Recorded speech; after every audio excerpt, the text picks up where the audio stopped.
Good morning, everyone. It's very nice to be here, big room. I just wanted to talk a little, I think the deck is, we can go to the first, I do this, sorry guys. Okay, so I do want to talk a little bit about the settlement network first, because I think it's a bit of a defining moment for us within IRCC. So a little bit about me, but not so much about that, and about what we've done to reorganize ourselves. I am technically the funding program manager. We used to have 3 regional directors general and a director general at headquarters, and now there is 1. I think this is a huge efficiency for us, and I'm going to talk a little bit about what that means. I've been in the job almost 3 months, and so this presentation is sort of a sense of stock taking from my perspective as the funding program manager, and where I see opportunities to address some of the concerns we've been hearing, that we have been hearing for a while, and how do we do that within the organization and outside of the organization. So the network itself is 300 plus strong across the network, and many of you will have met our settlement officers. We have over 780 agreements in play at any given time.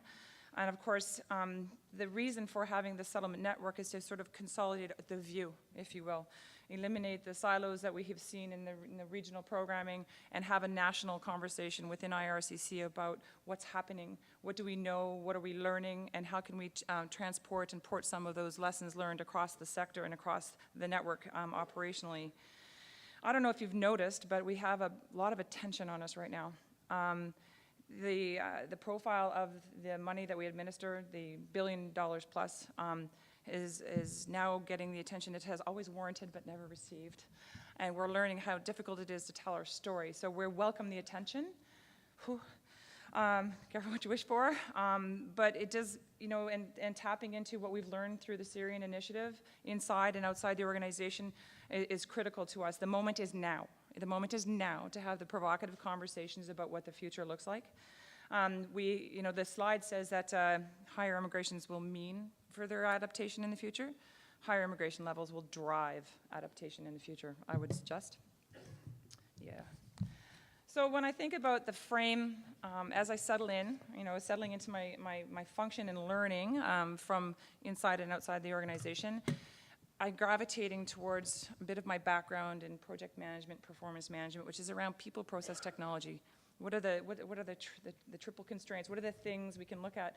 And I gravitate intuitively towards people and the processes and the information. There's a lot of bureaucraties in the presentation, because that's what I am. But at the end of the day, there are some important words smattered throughout the presentation around data, evidence, storytelling, and I think that's really important. So for me, the vision that we're trying to gravitate towards is centered on people. It's on process and about the information and evidence base that we work with. So, about people. I come from a relatively isolated background in the public service, and what I am learning as I move forward in this adventure that I am now on is the importance of the trust relationship and collaboration with the sector. The model that we have, yes, it ensures accountability, and it allows some freedom, maybe not enough, but do we have the right balance? This is the question, the balance between accountability, $1 billion, and flexibility. So this is where we're going. Right now, we have in place innovation. Some of innovation is for survival purposes. Some of it is program pressure purposes. But I mean, innovation is there. We know it. We recognize it. We don't see enough of it. We can't see enough of it, which Chris mentioned a little bit about the storytelling and getting the information in the right way. Jerry's often reminded me that we're not asking the right question, which I appreciate. When we move to multi-year contribution agreements, it does provide some flexibility. And of course, engagement, the foundation around engagement with the sector, who are the umbrella organizations, the local immigration partnerships, the Réseau d'immigration francophone, all of the key players in the settlement world. When you look ahead, though, and what are we going to change in the future, we need to start anchoring ourselves around understanding what collaboration can do to test new things, new approaches. We know we're very sensitive to the fact that we have this space we need to fill around new approaches and new ideas, reducing administrative burden. Yeah.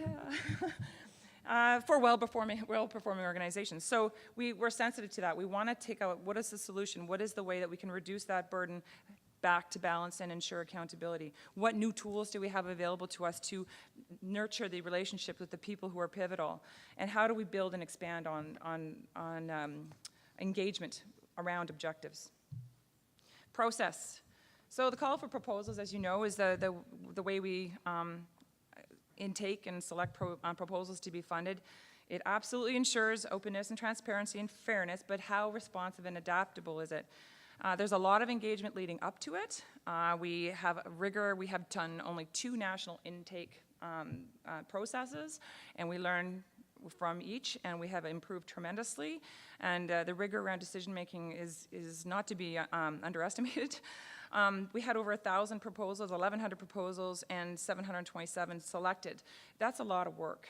So how can we improve that? How can we make the processes to get through that and that in very important decision-making in an informed way? So what extent can we use the upcoming settlement evaluation to engage and inform priorities and be nimble in the space of the processes? How can we use the data to understand the service and gaps? And how can we learn lessons? We're a little out of sync. You know, operationally, we're a little out of sync. So we need to build resilience in our processes, flexibility in our processes, so that we can continue to learn and manage the system in a, I am going to use the word organic way, if you will. And back to balance with accountability. So for information, it's sometimes dry, but when you get into the videos like Chris shows us and you see some of the stories and the anecdotes that come out of the network and the system, I think that we need to figure out a way to harness that. Yes, we need a solid evidence base.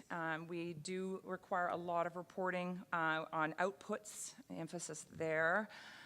There's open data. We have financial information. We have activity information. We do cyclical evaluations.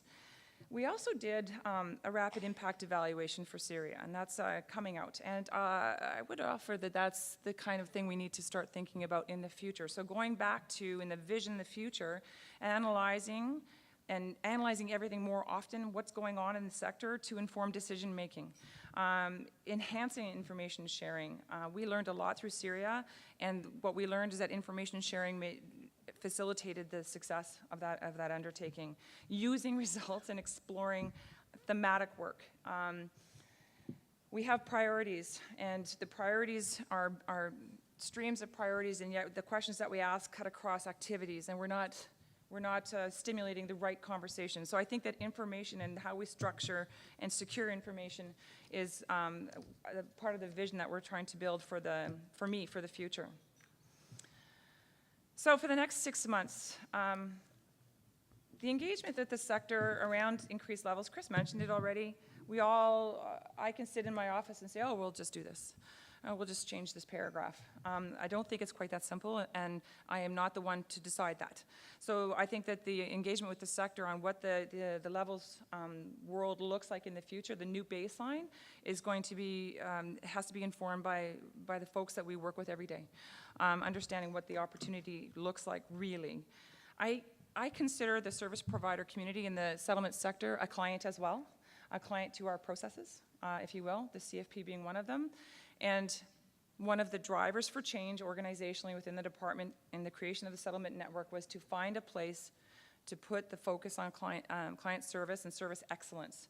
So if I consider my colleagues in the sector as clients to our processes, I have an obligation to look for service excellence in that space as well. And that goes back to my earlier comment about responsive processes, reducing administrative burden, et cetera. So this is very important to me in architecting the way forward for the future calls for proposal. And of course, the resiliency in the system and in the network to respond to the lessons learned and the evaluations that are emerging around the Syria initiative and the project there. So how am I doing, Debbie? I'm okay, right? So I'd like to wrap it up there, just to get, just to wrap it up there, because 3 months in, I think that the respect that I have for the sector and for the network and my colleagues and my team, they're coming together, and I think that will materialize in a much more positive engagement around flexibility, innovation, and doing things based on evidence at the same time. So thank you.